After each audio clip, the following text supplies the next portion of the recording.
নেপালে কেন্দ্রীয়ভাবে কঠোর নিষেধাজ্ঞা বহাল থাকা সত্ত্বেও চিকিৎসার উদ্দেশ্যে গাঁজা চাষ ও ব্যবহারের ঐতিহাসিক বৈধতা দিয়েছে দেশটির গণ্ডকী প্রদেশ সরকার। গত ৩ আগস্ট সোমবার প্রদেশটির গভর্নর বিতর্কিত আইনটিতে অনুমোদন দেয়।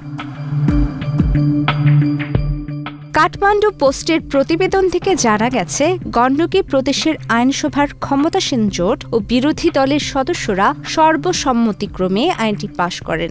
নতুন আইনের আওতায় স্থানীয় কৃষকেরা গণ্ডকী প্রদেশ কর্তৃপক্ষের কাছ থেকে আনুষ্ঠানিক অনুমতিপত্র বা লাইসেন্স নিয়ে গাঁজা চাষ করতে পারবেন। তবে এই চাষাবাদ প্রক্রিয়াটি প্রশাসনের কঠোর নজরদারিতে রাখা হবে।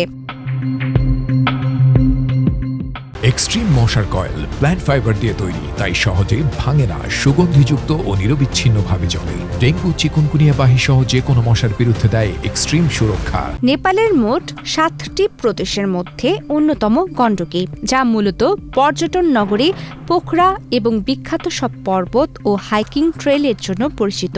প্রাদেশিক আইনসভা আইনটি পাশ করায় পুরো দেশে একটি নতুন নজির তৈরি হলো, কারণ নেপালের কেন্দ্রীয় আইনে সারা দেশে গাঁজা চাষ, বহন এবং ব্যবহারে স্পষ্ট নিষেধাজ্ঞা রয়েছে।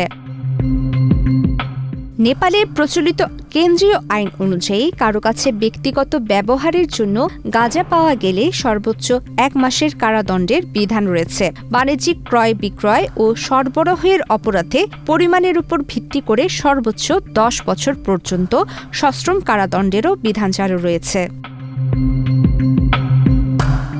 নেপালে ম্যারিজুয়েনা বা গাঁজা প্রাকৃতিকভাবে জন্মায়। দেশটির বিভিন্ন সামাজিক, ধর্মীয় উৎসব এবং সংস্কৃতির সঙ্গে এটি ঐতিহাসিকভাবে সম্পর্কিত।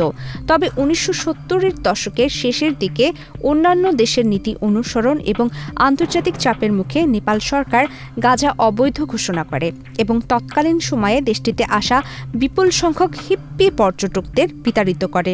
সাম্প্রতিক বছরগুলোতে দেশটির অধিকার কর্মী ও কৃষকেরা গাঁজার উপর আরোপিত নিষেধাজ্ঞা তুলে নেওয়ার দাবি জানিয়ে আন্দোলন করে আসছিলেন। গণ্ডকী প্রদেশের এই ঐতিহাসিক পদক্ষেপের পর এখন দেশটির মূল কেন্দ্রীয় আইনের উপর কী প্রভাব পড়বে সেটি এখন দেখার বিষয়। প্রমিতি কিবরিয়া ইসলাম, বাংলাদেশ প্রতিদিন।